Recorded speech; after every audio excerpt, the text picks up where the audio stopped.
Campagna Amica incontra le scuole. Oltre 100 bambini sono stati ospiti del mercato dell'agricoltore di Campagna Amica a Vittorio Veneto, dove hanno imparato a conoscere, entrando a contatto con i produttori, i frutti tipici dell'autunno come pere e mele, ma anche quelli meno noti come nespole e giuggiole.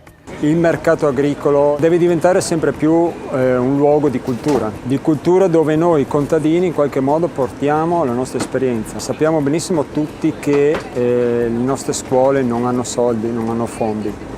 Perché non facciamo uno sforzo ulteriore noi e portiamo la campagna dentro il mercato, dando la possibilità per chi vuole di poter mettere in relazione diretta il produttore, il mondo della campagna con le nuove generazioni e quindi fare un momento di formazione.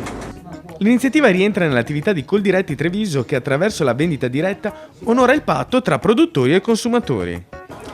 Il concetto di vendita diretta è quella di arrivare direttamente dalla produzione al consumatore. Campagna Amica è il progetto che Coldiretti ha voluto per andare incontro da una parte al produttore e al consumatore, accorciare la filiera ma soprattutto dare quell'emozione a chi viene a acquistare i nostri prodotti, perché si trova la stagionalità, in questi mercati trovano i prodotti esclusivamente del territorio, la campagna è assolutamente amica, senza campagna non si può vivere.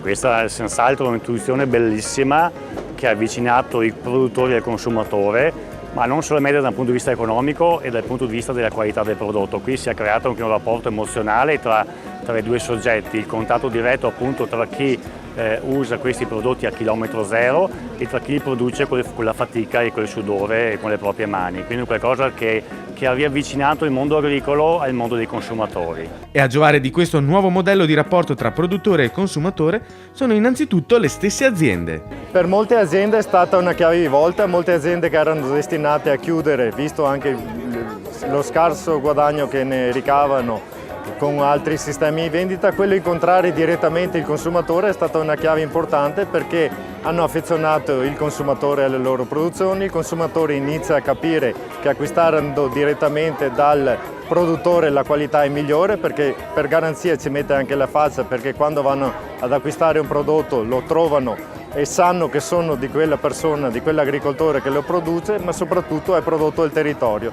C'è anche il sapore e c'è anche il gusto di conoscere quello che si mangia e di chi lo produce.